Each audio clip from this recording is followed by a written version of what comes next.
So I'm going to use a little the subheading from the report, taillights or headlights. I have to say that I did not know that the program for the last 5 years would rank in such a way that it did, but it in fact is Rhode Island's program, Rhode Island Works.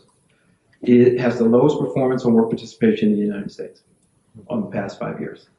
At the same time, it has the highest percentage of individuals who should be doing something that are doing nothing. I don't mean something that doesn't count. I mean literally zero. So this law was supposed to usher in reciprocity, and it appears here that a person can get their welfare check, stay on assistance for 60 months, and about 80 out of 100 will not get any services. If I were a legal aid attorney, I would have a field day, because I would be asking for all those participants hours and months given back to them every time they didn't get service from the state. The other thing mentioned here is these metrics are largely a function of policy, not unemployment and not the economy. So you can't blame the economy or unemployment rate for that level of no activity. That is a policy or a practice within the state that would need to be addressed. And I believe, again, that plenty of opportunity is there for civil society as well as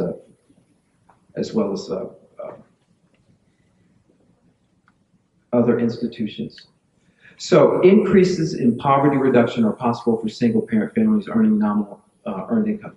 So the good news is a person wouldn't have to earn much. There are other resources, tax credits like the earned income tax credit.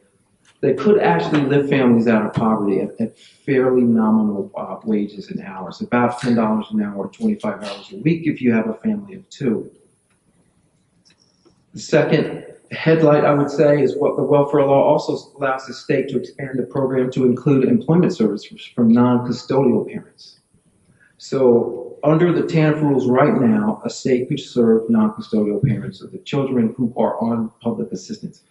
So and extend to them all of the same services and interventions and work supports in exactly the same way.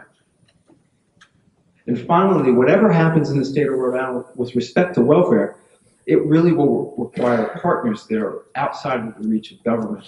And many of those of you are here in this room right now. And I have to say, it's doable. I've seen it done in states before where rates have gone from 8% to 65%. And more people have gone to work than the state had ever mentioned. I think what we need to do, and this is a line that President Bush said, is we need to fight the soft bigotry of low expectation. We have to raise our expectation of what we expect our participants in these systems to do. And it's not very hard.